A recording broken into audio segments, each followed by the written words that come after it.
So here's where things are gonna get a little weird. Hey, Margie with the Asking Spot, taking part in another challenge, the Mirror Mirror Challenge. It is hosted by Junk Princess and Crafty Creech DIY.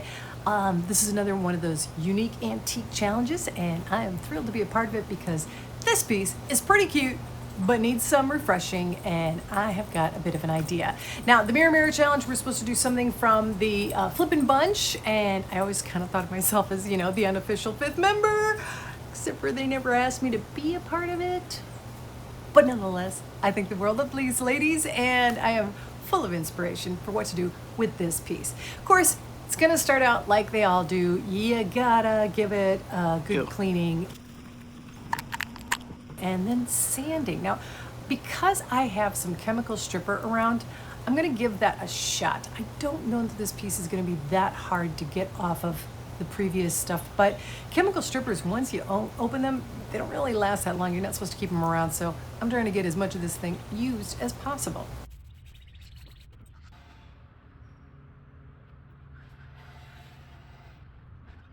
Oh, let's try it again. Second time's a charm. Hey, we got it. We see what you're doing. A lot of times when I need oxalic acid, I just go ahead and grab some Barkeeper's Friend because it's the #1 ingredient. However, I was in the hardware store and I was asking for oxalic acid and they did not know what I was talking about. And then I said, wood lightener, and what do you know? Here it is, liquid form, and it was on sale. So I'm giving it a shot, following its instructions. And when they say rinse it off, I don't play, I rinse it off. Oh, I definitely got it lots lighter. That's how it started. That's how it is now.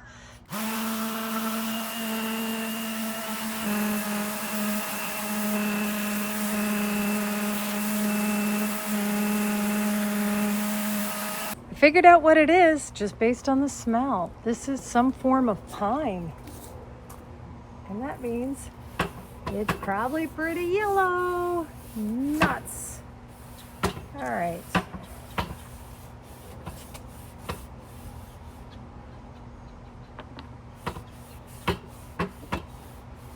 That is not what I wanted to go for. Snap.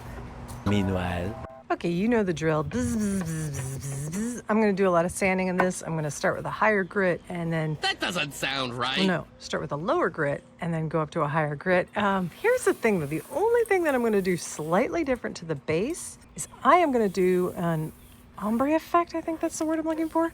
So these are gonna be dark and this is dark. So sanding it down to completely light isn't gonna happen. Up here it might, but not down here.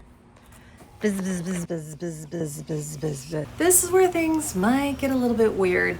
I am going to try a technique on this that I haven't really done. I'm going to do sort of an ombre effect, slightly. I'm going to use water-based stains and tints to do it.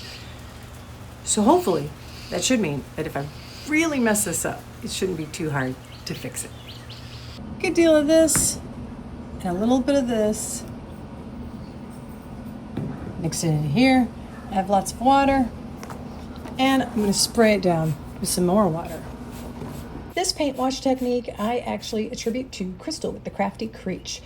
She's the one I first saw doing this where you spray the piece down and not water up your paint. And I mean, it's actually pretty cool because then that way you don't have to worry about watering on too much or too little paint. Of course, in this case, because I was mixing my own custom paint, technically I could have watered it down, but I actually kind of like this one. I kind of feel like Crystal's way, I have a little bit more control.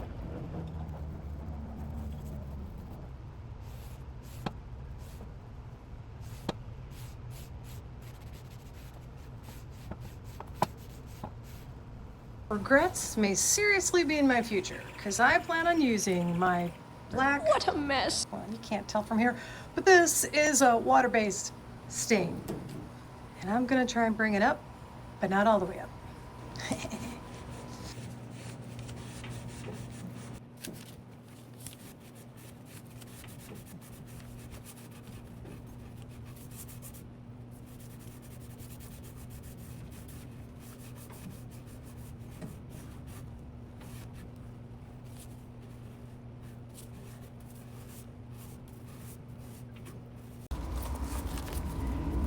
Okay, I'm gonna add water everywhere.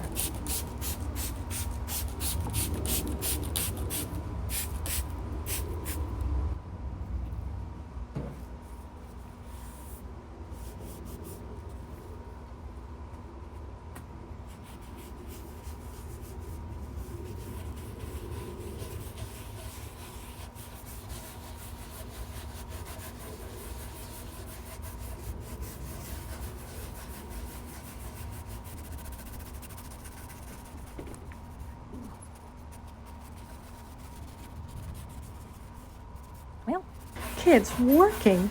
Not exactly like I'd like it, but it's not bad.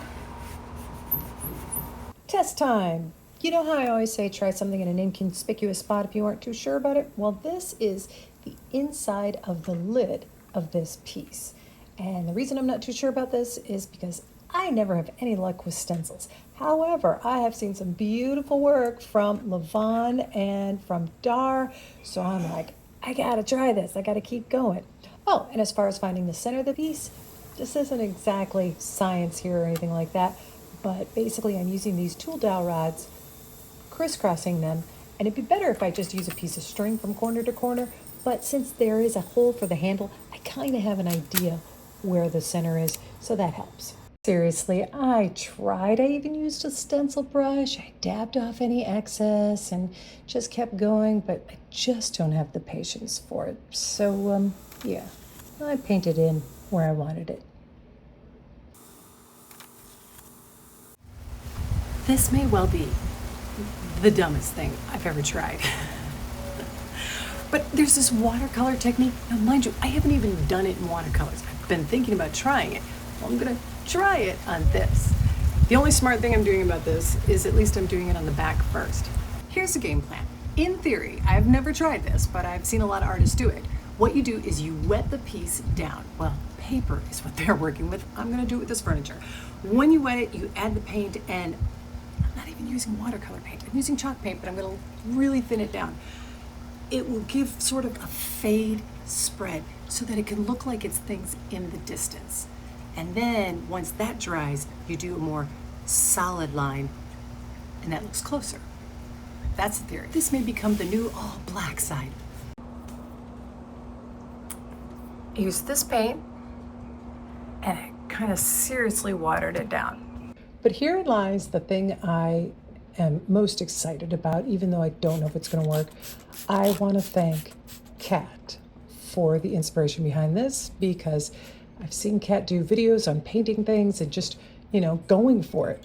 And that's what I'm about to do.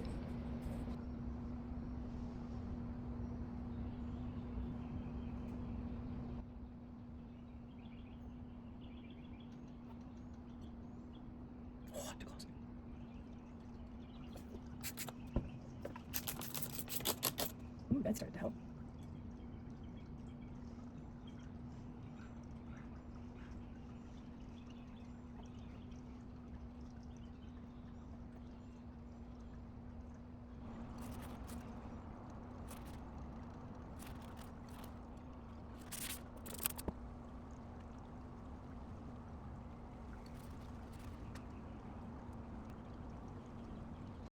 So now it's had a chance to dry, and those guys definitely are faded and off to the background.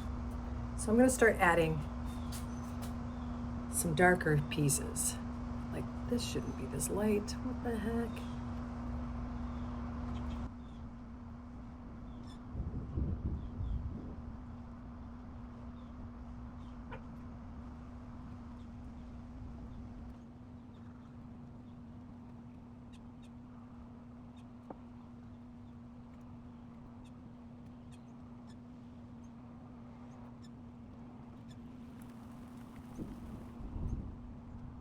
Well, you get the idea anyway. Top coat time. Ta-da!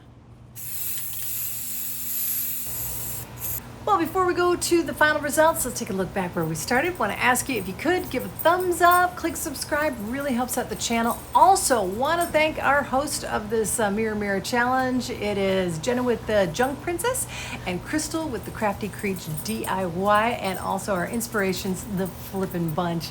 It's been a lot of fun, but here is the final results. Not exactly everybody's cup of tea, but hopefully there's some inspiration in this somewhere that it might help you go, yeah, I can do better than that, and keep a piece from the landfill. That's the whole goal. Thanks so much for watching The Asking Spot.